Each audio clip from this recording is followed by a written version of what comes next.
Once you believe that you have your content for your panorama shots, you'll want to launch Adobe Lightroom. And do whatever you have to do to bring the images into the library section of Adobe Lightroom. And make sure that you've selected the location on your computer where those files are located. In my case, I created a folder on my desktop called Panorama Files. And if we don't have that location selected, once you get your images inside the library, you can't really move them around and arrange them. And I want this one to be my last shot.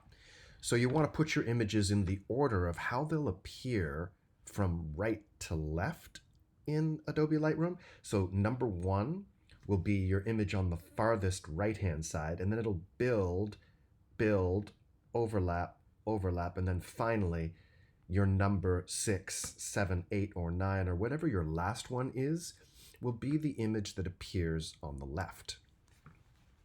Now, the same thing would be true if you want to do a vertical panorama. In that case, you would shoot your images horizontal at first. But in order for the photo merge to work, you got to flip them around at 90 degrees.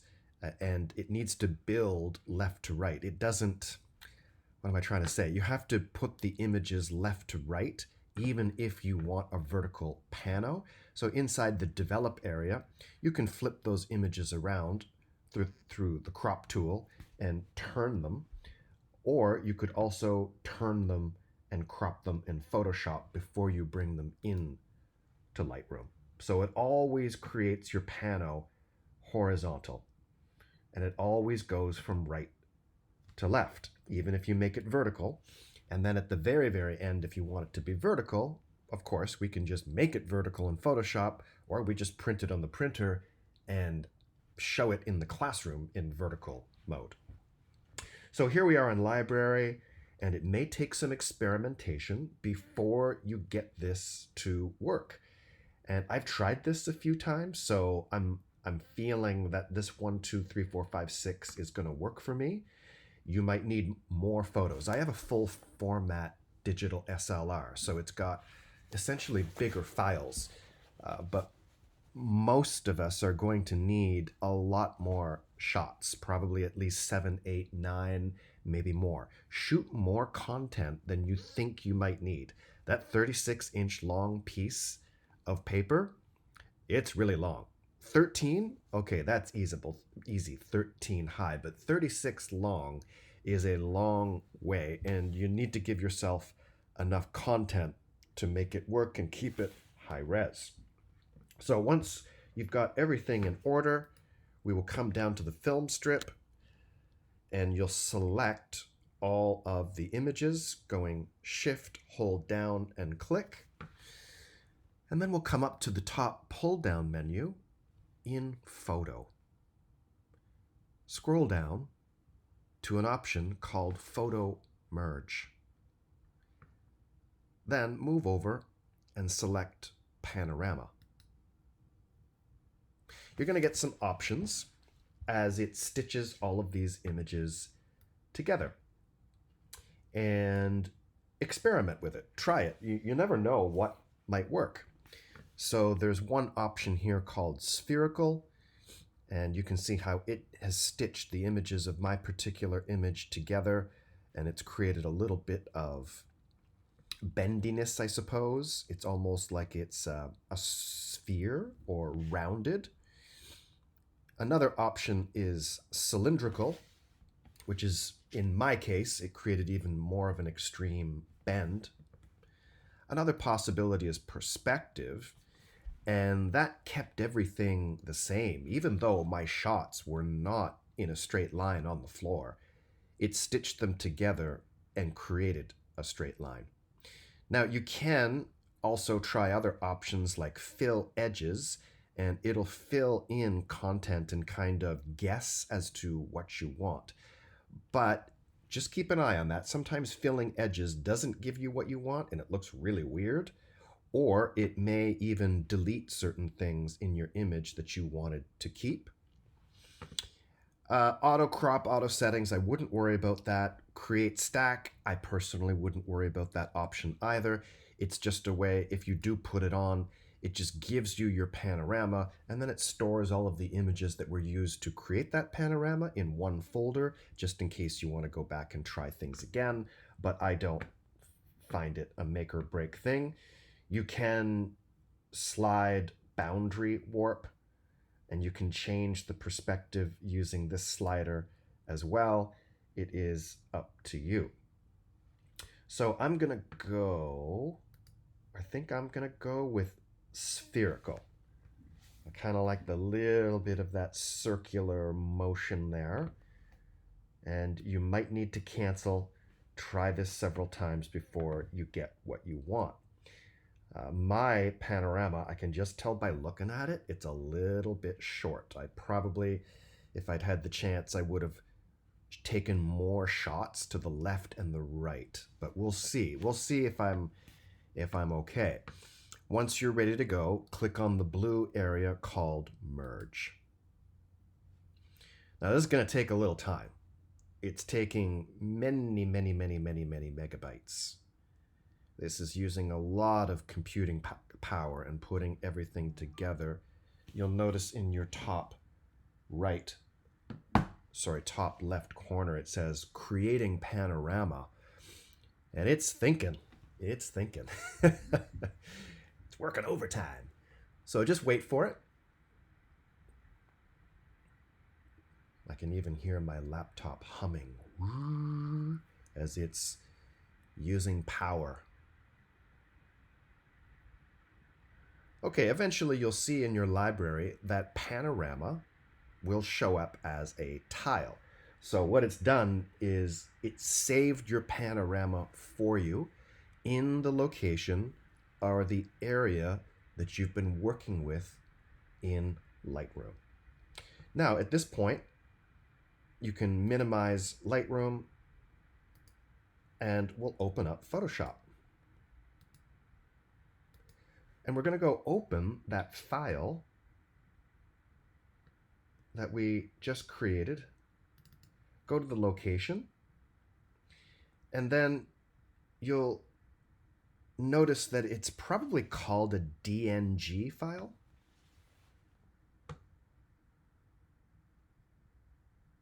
So I'm going to select, I think this is the one. Open it. DNG is just an open source file that Adobe Lightroom uses. It stands for digital negative something something. And essentially what it does is it's going to stitch your images together, but not compress the information and turn it into a JPEG. It wants to give you the option to edit it without any loss to the file. So that's why probably Camera Raw, when you try to open it in Photoshop, that's why this DNG file will want to open Camera Raw. We're going to open it as an object, and we've been doing this before. If you don't see open object, you got to click down here and make sure that you open as an object. Wait for it, and it'll come up in Photoshop. And again, these are big files, so we have to be a little bit patient. All right, so now that I've got the stitched image together in Photoshop, we can see that sometimes there are outside edges and there might be a little bit of distortion. We can, to a degree, change this. And we can alter it before we crop the final 13 by 36 piece of paper or image. But before we do that, we need to go to Image Pull-Down Menu. Image Pull-Down Menu. Go to Image Size. And you're going to get a pop-up window that says, well, here's how big my image is. And we want to make sure that it's darn close, 300 or close to 300 resolution at 13 high by 36. So I can see mine is a little bit low. So what I'm going to do is take off the resample checkbox. make sure that you have 300 typed in here if you don't already. Then with that resample checkbox not on, I'm going to type in 36 because that is the width of our paper.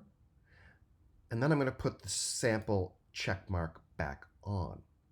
Now I'm not going to worry about the height right now for mine because I can crop it later to 13, but I want to make sure my image is 36. And now we can see that my resolution at 36 long is 270 dpi. So that's a little bit under 300, and I can live with that. So try to get it as close to 300 as possible. Higher than 300 is great. 300 is great. If you go below 300, don't go below too far. I would try to keep it to around 250 or higher, because part of the challenge and the requirement of this assignment is to make it high res, very detailed on a big piece of paper. So I can live with 270, and I'm going to say okay. Now, I want to maximize this image. You can see how I've got some like empty space showing here. So it is possible to make some changes. I can go to Edit, for example, pull down menu, Edit, Transform, and I'm going to go with Distort. And I'm going to take these sliders, or sorry, not sliders, the corners, and I'm going to just bend my picture. You can see how I'm pulling on the corner with Distort. And I'm just trying to fill things in so that I can get as long a rectangle as possible without any empty areas.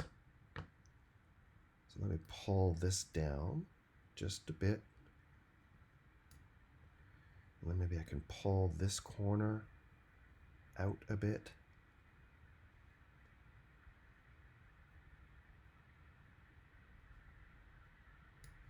Okay.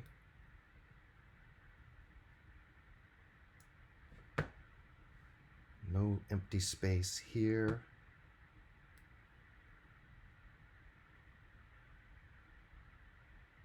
Okay. So I'll get it to where I can, and I am transforming. You can also make it bigger, smaller, warp it in whatever way you want. When you're ready, double click. So now I'm going to crop. We go to the crop tool, and up here in ratio, make sure that it says ratio for your crop selection, not just free.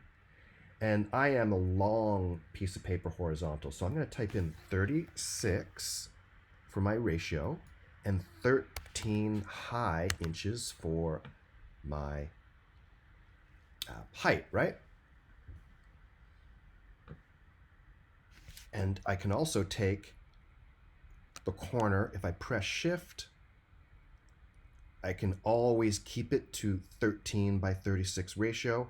If I pull the corner bigger, it will always stay 13 by 36, which is exactly the size of the paper we want. But of course, we don't want to crop it too little, because then that's going to take away the resolution of our image. So let me just center this. And I can't really show much of my upper body. This is a very long rectangle, so I'm going to have to focus on my feet in this high school hallway as I'm reciting Carol Pope's High School Confidential in my mind as I make this image. Oh my goodness. And now I'm going to double click, crop. So I can see at this moment, ooh, I've got a little bit of leftover, so I can still change that. I can edit it a little bit more, go to Transform, Distort. Let's see if I can just fill in those edges.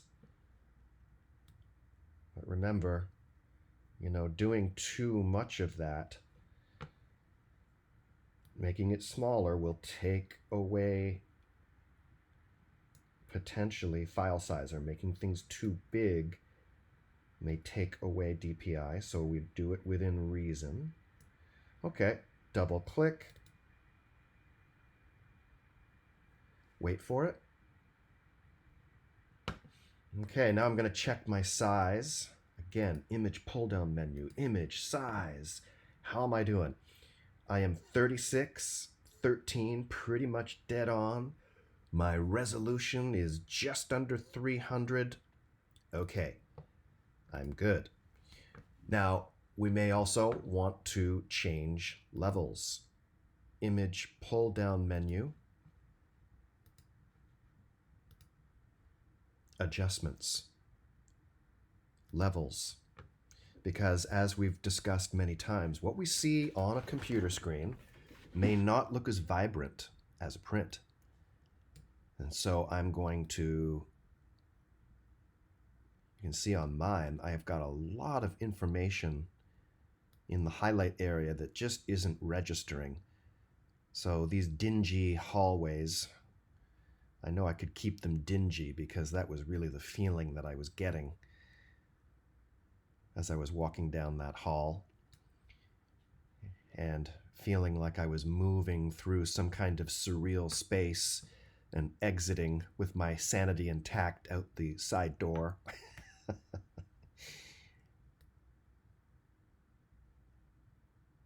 And I'll just clip that, and we can see the levels of the print are more balanced and it's more punchy and bright, and I think that's going to translate better as a print. Once you are done all of that, we're going to go to File pull-down menu in Photoshop. Let's go Save As, please. File pull-down menu, Save As. Could you please select down here at the bottom, Photoshop PDF. This is how the printing services people would like their images for this assignment. Photoshop PDF. And then we're going to give it a file name, just like we've been doing. I don't know, we can call this one, yeah, Panorama. If you want to call it Panorama Final, you can. You don't have to upload all of your raw images to the Google Drive. All that I'm requiring is just one Photoshop PDF that has your name, of course, and it just says Panorama or Panorama Final. Please don't upload extra files that I might look at by accident unless it's really clear, like Panorama Revised or versus Panorama Bad Copy. I don't know. So save as Photoshop PDF. You'll get some options.